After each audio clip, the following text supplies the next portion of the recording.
You studied harder, you practiced every day, you memorized vocabulary, completed mock tests, and told yourself, this time will be different. Then the results arrive, and somehow you're still stuck at band 6.5. That frustrating feeling being so close to your dream score but never quite reaching it is something thousands of IELTS students experience. But what if the problem isn't your intelligence or your English level? What if there's a hidden mistake silently holding your score down? In today's episode of Learn English Lab, we're uncovering the real reasons smart students stay trapped below band 7, the habits that sabotage progress without you noticing, and the mindset shifts that finally push your score higher. This could completely change the way you prepare for IELTS. It really is a profound shift in perspective. When we actually look at the data and the test reports, we aren't just talking about like adding more hours to your study schedule. It's not just grinding. Yeah, for sure. We're talking about completely reevaluating the sort of invisible mechanics of how you approach the language itself. We basically have to deconstruct the whole philosophy of what this test is actually measuring. And I think that's the main mission of our deep dive today. We're not here to give you those, superficial tips like just read more books or watch Netflix without subtitles. Oh, I hear that one all the time. Right. It's so unhelpful when you're stuck at a 6.5. So we're doing a really analytical breakdown of these invisible barriers, the psychological walls keeping smart people from getting that band 7. But before we get into specific mistakes, I feel like we need to redefine what the band 7 barrier actually is. Because it seems like people fundamentally misunderstand the rubric. They do. And that misunderstanding is the root cause of so much unnecessary suffering for candidates. A lot of learners just assume moving up a band is just about being better at English. Like it's a video game leveling system. Spot on. They view it as this straight linear path. They think, band 6 is here, I just need to learn 100 more vocabulary words and boom, I'll arrive at band 7. But language assessment at this high level is, it's fundamentally non-linear. Okay, let's unpack this. If it's not a straight line of just cramming more English into your brain, what does that gap actually look like to the examiner? Well, think about it from the examiner's chair. When they listen to a band 6 candidate, they're hearing someone who communicates adequately. I mean, the ideas are clear enough, right? They could survive in London or Sydney. Yeah. I mean, absolutely, they'd be fine. But there are noticeable errors in grammar. The vocabulary does the job, but it's not particularly impressive. And they might hesitate or, audibly search for words, but the message gets across. It's functional. Functional. Okay, that reminds me of a car that gets you to the grocery store, but the engine rattles, the alignment pulls to the left, and the radio is broken. That is a great analogy. It does the job, but it's not a smooth ride. Yeah, it gets you there. But band 7 candidate represents a qualitative leap, not just a quantitative one. Yeah. It isn't just having a trunk full of more words. Band 7 requires consistency, accuracy, and most importantly, sophisticated flexibility. Flexibility, so being able to pivot when the conversation changes. That's it. It's having the agility to use language naturally in diverse contexts. It requires grammatical range mixing simple and complex structures seamlessly. And if a band 7 speaker pauses, it's usually a natural pause to think about their opinion. Oh, like they're thinking about what to say, not how to translate it. 100%. It's not a panic search for a basic English word. And in their writing, ideas weave together with this logical momentum. Which is honestly incredibly liberating when you think about it. It means the gap between 6.5 and 7 isn't filled by punishing yourself and studying an extra 4 hours a night until you collapse. No, not at all. The gap is filled by studying differently. You basically have to actively unlearn the habits that got you to a 6, because those are the same habits ruining your chances of a 7. It's a classic paradox in skill acquisition. The strategies that work great for beginners, like relying on rigid rules or memorizing set phrases, they turn into heavy anchors that just drag you down later on. So if we need to drop those anchors, where do we start? I think we should look at the speaking traps first. Specifically, this idea of the authenticity advantage. Because the very first mistake candidates make is born entirely out of wanting to feel safe. The memorized answer trap. Yes. The memorized answer trap. It is absolutely pervasive, and honestly, I get it. From an empathetic standpoint, you can totally understand why candidates do it. Oh, for sure. You're in a quiet room, there's a recorder on the table, your whole visa or university admission is on the line, your nervous system is just fried. Yeah, the idea of having a safety net, like a pre-packaged perfect block of English, it's incredibly appealing. Right. You go online, search how to pass IELTS speaking, and you're flooded with these downloadable templates. The prompt says, talk about a person who inspired you, and boom, your brain pulls up the 3-paragraph essay you memorized about your fictional doctor uncle in a rural village. And you deliver it without dropping a single syllable. And you walk out thinking you nailed it. But the examiner is actually docking your score severely. Why is that? How do they even know you memorized it? What's fascinating here is the underlying psychology of the examiner. Think about it. They do this job day in and day out. They have listened to thousands of candidates answering the exact same prompts. So they have an ear for it. Oh, human beings are incredible at pattern recognition. An examiner develops this highly tuned neurological radar for speech that sounds rehearsed. It's like when a telemarketer calls you at dinner time. They say, how are you doing this evening? And within 2 seconds, your brain goes, they're reading a script. Spot on. The illusion is instantly broken. But in an exam, it's even more insidious because the candidate is trying so hard to act natural. But their physiological markers betray them. What do you mean by physiological markers? Well, when you speak from a script in your head, the physical mechanics of your vocal tract actually change. Your intonation naturally flattens out. Because you aren't processing emotion. Right. You aren't processing real, spontaneous thought. You're just reading a mental teleprompter. Your natural breathing rhythm disappears. You speed up unnaturally through the parts you remember, and then you awkwardly stall when trying to retrieve the next line. And I bet body language shifts too, right? Massively. Yeah. Eye contact drops, or it gets kind of glassy because you are cognitively looking inward at a piece of paper. Let's do a quick demonstration of this because I think the contrast is stark when you actually hear it out loud. I'm going to read a really generic Band 6 answer about a hometown. Go for it. Let's hear the template. Okay. The examiner says, tell me about your hometown. And the student responds, my hometown is a beautiful and vibrant city located in the southern part of my country. It is famous for its rich cultural heritage and delicious traditional cuisine. The people there are incredibly friendly and welcoming to foreigners. I mean, you could be describing absolutely anywhere on planet Earth. Right. A coastal city in Italy, a mountain town in Thailand. It has zero specific personality. And because of that, the examiner has nothing real to engage with. They will mark you down for fluency and coherence. Not because your grammar was bad, but because it's an audio playback, not a human conversation. Okay, now let's contrast that robotic template with a genuine Band 7 response. I want you to notice the texture of this one. Honestly, my hometown is a pretty ordinary place. It's definitely not one of those cities tourists rush to visit. It's a mid-sized industrial town, and growing up there, I always felt this strange mix of community warmth and, I don't know, kind of quiet ambition. Most people work in manufacturing. The difference is night and day. It feels so much more real. Because it is authentic. It shows genuine, real-time reflection. You even used a natural hesitation, saying, I don't know, and pausing to gather an abstract thought about quiet ambition. So that hesitation isn't a bad thing. Not at all. That hesitation is a defining feature of high-level spontaneous language use. It shows grammatical range, lexical depth, and personality. But I know what people are thinking right now. They're yelling at their phone. But isn't it risky to just wing it under pressure? If I don't use my templates, I'm going to stutter and make grammar mistakes. That raises such a good point about how candidates perceive risk versus how examiners perceive it. The truth is, authenticity is a competitive advantage, not a liability. Really? Even with mistakes? Yes. If you force yourself to speak spontaneously for 2 minutes, it will inevitably be imperfect. You might drop an article or use awkward phrasing. But an examiner will consistently reward someone who is actively thinking in English and struggling slightly with a real idea over someone reciting a flawless, generic script. Because they're testing your ability to function in the real messy world. You can't memorize a script for a business meeting where your boss suddenly asks for your opinion on a failing project. Absolutely. You have to generate language on the fly. Which leads us to another huge psychological trap, the false choice between fluency and accuracy. Oh, the belief that you have to be grammatically perfect before you're allowed to speak at a normal speed. It's a paralyzing belief. Yeah. And it's often taught unintentionally in traditional language classrooms. Students internalize this strict monitor system. They tell themselves, I must construct the perfect sentence in my head, verify the verb tense, and only then will I open my mouth.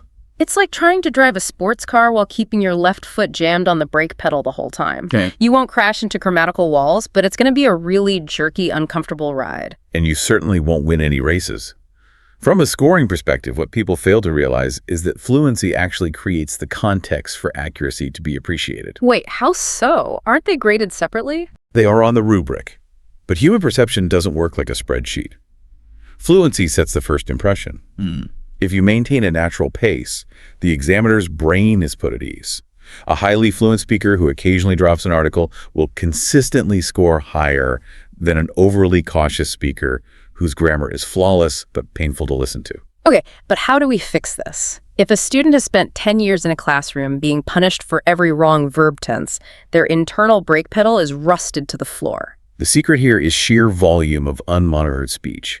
We need to reduce the cognitive friction between having a thought and vocalizing it. Right. And you can do this at home. You just start narrating your mundane daily life out loud. Like you're making breakfast and you say, I'm pouring the coffee. It smells a bit burnt today. I really need to buy a different brand. It feels ridiculous. You might feel crazy talking to your appliances, but neurologically, it's profound. You're training your neural pathways to bypass that analytical editor. You're teaching your brain that it's safe to produce English spontaneously. And I also strongly advocate for recording yourself doing this. Wait, really? Most people hate the sound of their own voice. Won't that just make them freeze up more? Initially, yes, it is deeply uncomfortable. But hearing your own voice is a powerful diagnostic tool. It strips away the idealized version of your English that only exists in your head.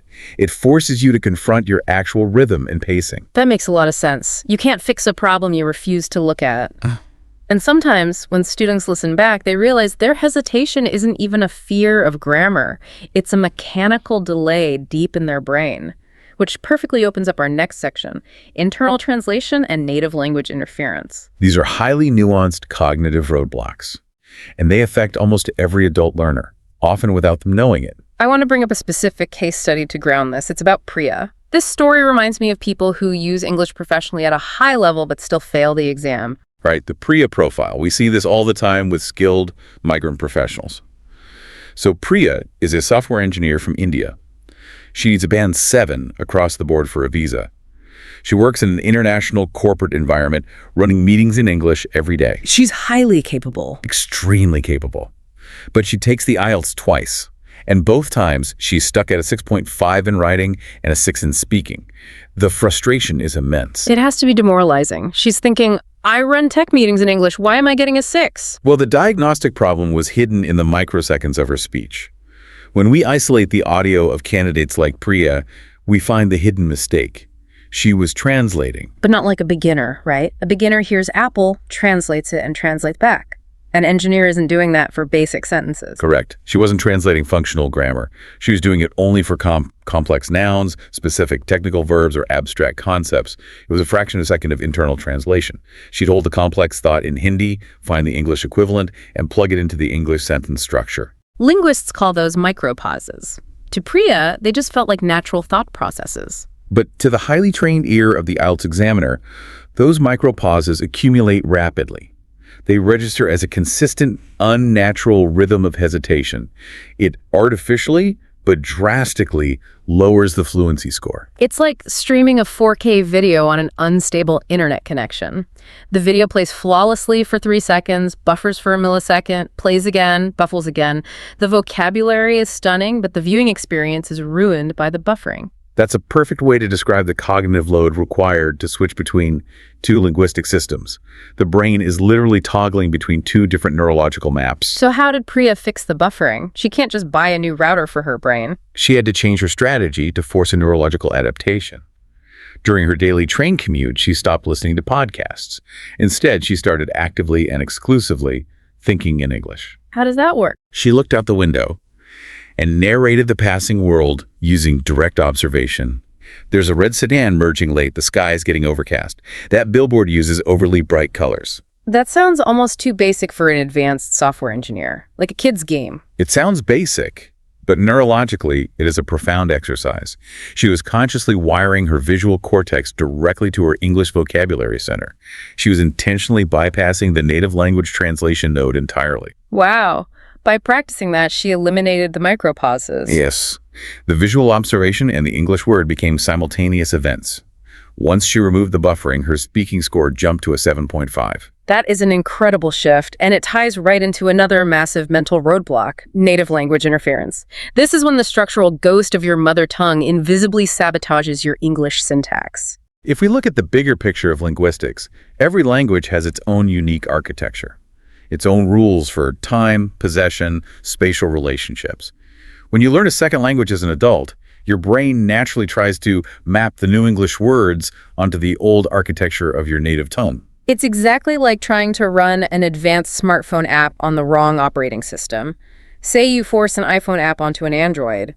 The underlying code, the English words, might be fine, but the OS translates it weirdly, and the app glitches. The symptoms of this structural interference are highly predictable. The errors aren't random, they are systematic. For example, a common structure we hear from South Asian learners is over-applying the continuous tense for states of being. They might say, I am having a car, or I'm knowing the answer. Right, because in standard English, we use the simple present. I have a car, I know the answer.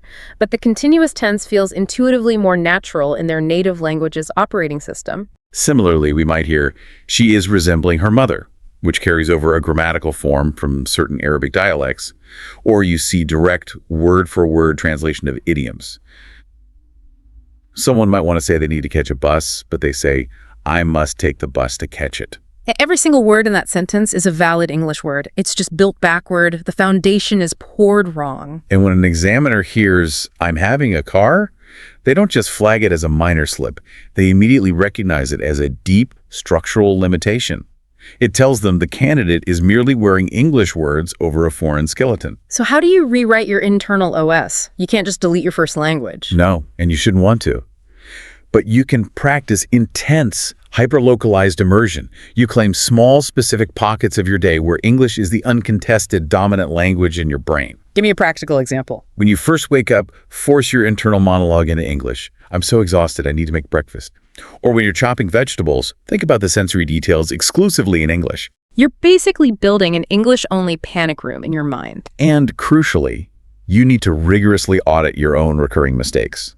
If a teacher points out that you constantly say, I am having a car, don't brush it off. Write it down. Recognize it as a systemic glitch. Once you bring the invisible architecture into the light, you can consciously dismantle it. Which brings us to a fascinating irony. Escaping your native language requires finding the right English words. But in the desperate quest to avoid those glitches, so many students fall into the trap of playing it way too safe. The fortress of safe words. Yes, let's pivot to the mechanics of expression, vocabulary, pronunciation, and grammar. Starting with that vocabulary problem. It is truly a tragedy of good intentions. Students know errors lower their score, so they retreat into a linguistic fortress constructed entirely of basic adjectives they're 100% sure of: good, bad, big, small, happy. But playing it safe is heavily penalized for a Band 7. The criterion isn't called lack of errors, it's called lexical resource. The examiner is actively asking, does this candidate have a wide, flexible command of vocabulary to express nuanced shades of meaning? If you never take a linguistic risk, you cap your own score. By relying on big and bad, you're telegraphing to the examiner that this is the absolute limit of your capability. Let's play a game of vocabulary upgrades to show what lexical resource actually sounds like. I'll give you a safe Band 6 phrase, and you give me the Band 7 or 8 upgrade.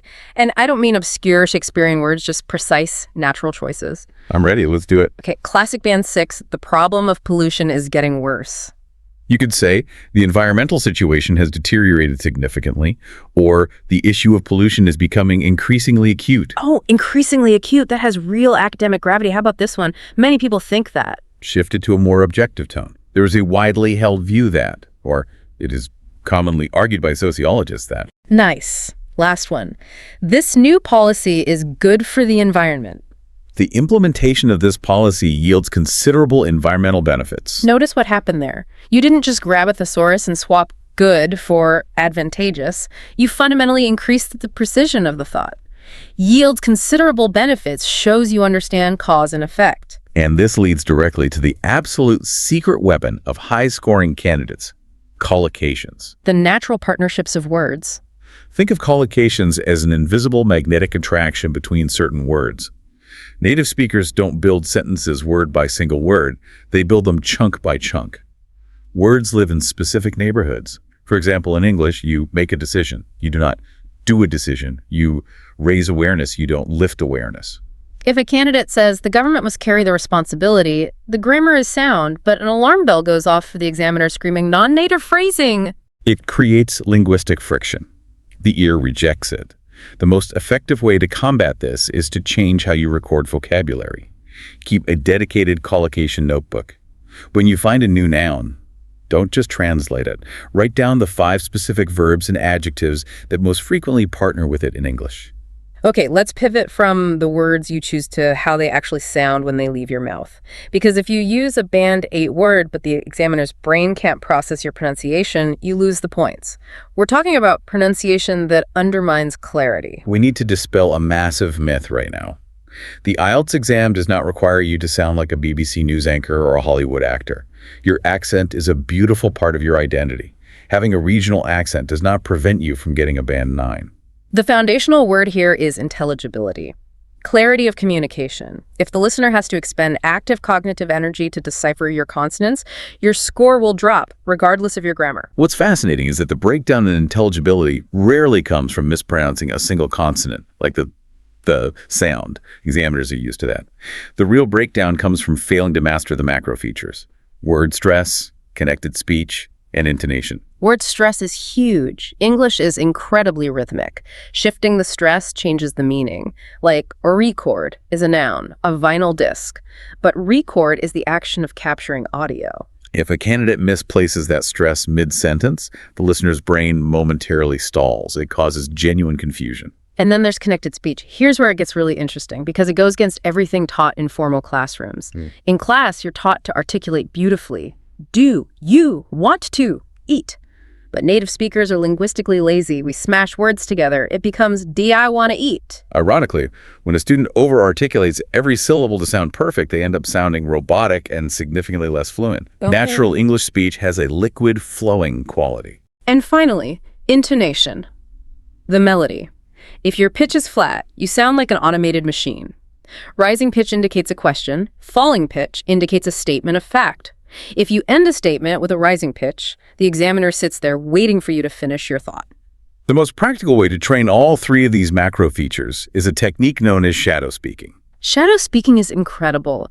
For those who haven't tried it, you take a 10-second audio clip of someone whose English you admire, a podcaster, an audiobook narrator. You listen, pause, and then parrot it back. But you don't just read the words. You mimic the exact melody, the heavy stress points, the blurry blending. It is a profound exercise. Doing that for 15 minutes a day trains your mouth and vocal cords in the physical choreography of natural English. It takes the theory out of your head and puts it in your throat. Okay, we've covered words and sounds. Now let's look at the mortar holding the bricks together. Grammar that lacks range. We touched on this, but it's vital. It is shockingly common to write a 250-word essay with 0 grammatical errors, perfect punctuation, and score a flat 6.0 in grammatical range and accuracy. Which infuriates students. They say, I didn't make a mistake. But perfect, simple sentences act as a hard cap on your score. Let me read a version of paragraph. Air pollution is a serious problem. Many people are affected by it.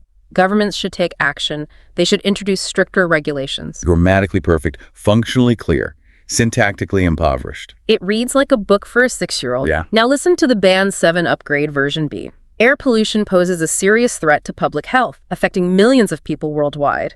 In order to address this growing crisis, governments must introduce stricter environmental regulations, thereby holding corporations accountable for their carbon emissions. Let's dissect version B. It's structurally layered. The first sentence uses a participle phrase, affecting millions of people, to add info without starting a clunky new sentence. The second uses a purpose clause, in order to address this growing crisis, followed by the main clause and another participle phrase. It has a sweeping academic momentum. It shows you understand how ideas relate hierarchically. Here is the game-changing insight. Examiners actively reward the brave attempt at complex structures. They want to see you try a conditional sentence or a restrictive relative clause or the passive voice. They love cleft sentences for emphasis, like, what concerns me most about this policy is. If you play it safe and write like a 10-year-old, you get scored like 1. You have to put your advanced structural tools on display. However, big caveat here.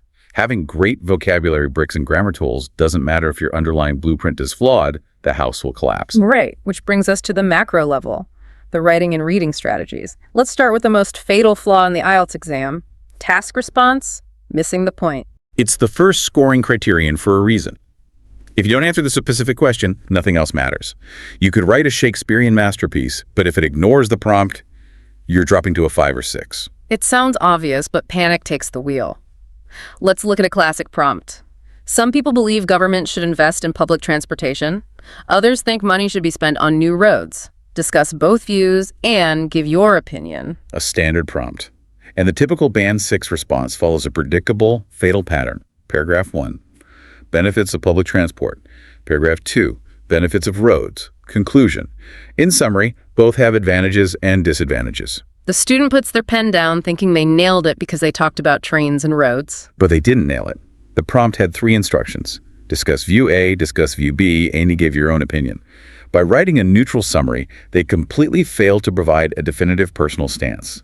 The task is mathematically incomplete. They built 2 rooms but forgot the roof. What does the Band 7 student do? They plant a flag firmly in the ground. Their thesis might be, while massive investment in road infrastructure supports the convenience of private vehicles, I firmly believe prioritizing public transportation is ultimately more beneficial for society due to environmental and equity advantages. That thesis is a beacon of light to an examiner. In one sentence, they prove they understand the duality, they take a clear stance, and introduce their rationale. The actionable fix requires severe discipline. Before writing a word, spend 2 full minutes analyzing the prompt. Build a mental checklist. Are they asking for the extent of your agreement? Identify problems and solutions. Don't pour concrete until you know the blueprint. And once you start building, the rooms have to connect logically. Which brings up a critical distinction: coherence versus cohesion. I used to think these were just synonyms for flow. They measure very different cognitive skills. Imagine a paragraph where sentence 1 is about river pollution in Asia, sentence 2 is about the GDP of developing nations, sentence 3 is about plastic recycling in Europe. Every sentence might be perfect, but as a reader, I'm suffering mental whiplash. I'm lost. That is a catastrophic failure of coherence. Coherence is the logical, macro-level flow of ideas. Does paragraph 2 naturally follow paragraph 1? Does one paragraph possess one unified central idea? Okay, so coherence is the logic. Cohesion is the mechanical linkage, right? The pronouns, conjunctions, discourse markers that physically connect sentence A to sentence B. Exactly. Let's look at a sequence lacking cohesion. Online learning has become very popular. There are many technical problems. Students prefer face-to-face interaction. Super choppy. It's just a grocery list of facts. Now, the cohesive Band 7 upgrade. Online learning has become increasingly popular. However, it is not without its significant challenges. While many students appreciate the convenience, a large proportion still prefer face-to-face interaction, often citing technical difficulties as a major drawback. The raw info is identical, but using however while, and often citing, weaves those isolated facts into an argument. The candidate does the heavy lifting for the reader. Huge warning here, though. You can't just memorize fancy discourse markers like furthermore and nevertheless and sprinkle them in randomly. No, overusing them is a hallmark of a forced Band 6 essay. Candidates will confidently write furthermore when introducing a direct contrast. Or they start every sentence with a clunky linking word. You must understand the precise microscopic function of every marker. Now, speaking of things falling apart under pressure, let's talk about time management. The silent score killer. Tell us Ahmed's story because it perfectly encapsulates this tragedy. Ahmed's situation is heartbreaking, especially for highly proficient professionals. He's a medical doctor from Egypt. His English is phenomenal, reads medical journals, writes research papers in English. He needs the IELTS for UK registration, takes the test, gets 6.5 in writing, assumes it's a fluke, takes it again and gets a 6.5. He can't fathom why his professional level English is getting entry-level scores. And the twist is, the problem was never his language. It was his relationship with the clock. Yes. When we observed his mock test conditions, the fatal pattern emerged. He treated task 1, a 150-word report, and task 2, a 250-word essay, as equals. As a doctor, detail is drilled into him, so he spent 30 painstaking minutes on an incredible task 1 report, then realized he only had 30 minutes left for task 2, and sheer panic set in. It's a mathematical disaster. Task 2 carries double the weight. By splitting his time 30-30, he was systematically under-resourcing the most valuable part of the exam. And think about the physiological effects.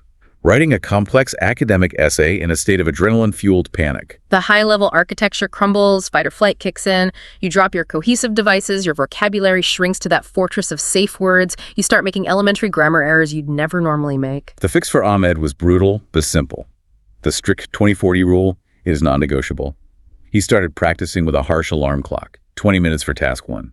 When it went off, he stopped typing, even mid-sentence, and forced himself to move to task 2. He trained his nervous system to respect the test's math, and his score leaped to a 7.5.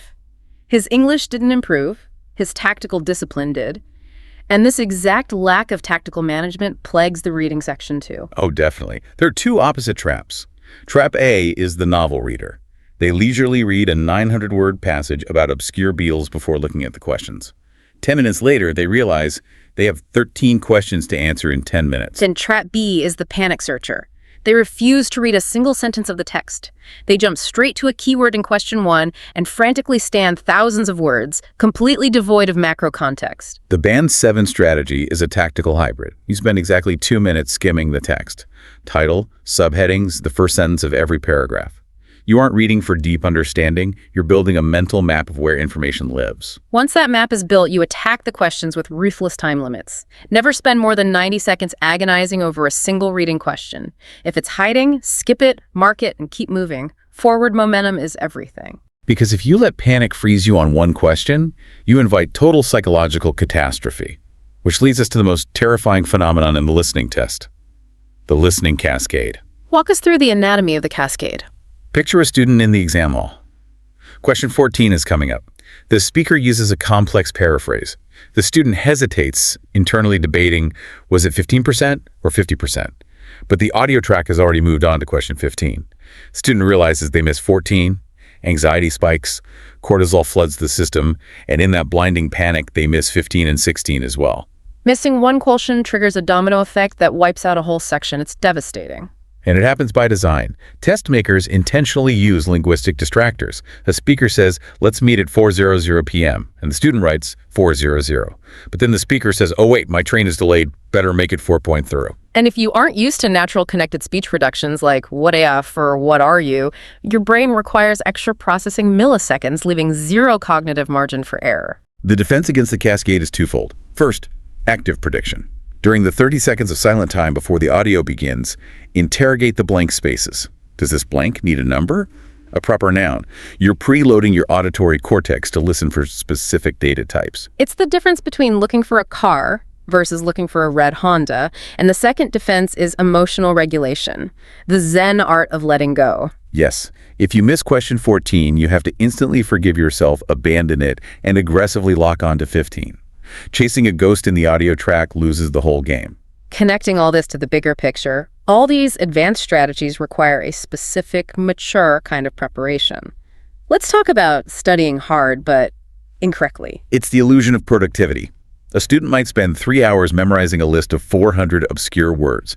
They feel exhausted, so they feel accomplished, but they haven't used a single word in a sentence or checked collocations. It's useless dead weight. Or they watch 3 action movies and call it listening practice. Or they just churn out practice tests. They score 6.0, take another, score 6.0. They never stop to dissect why they got it wrong. Taking a practice test is strictly an assessment activity, not a learning activity.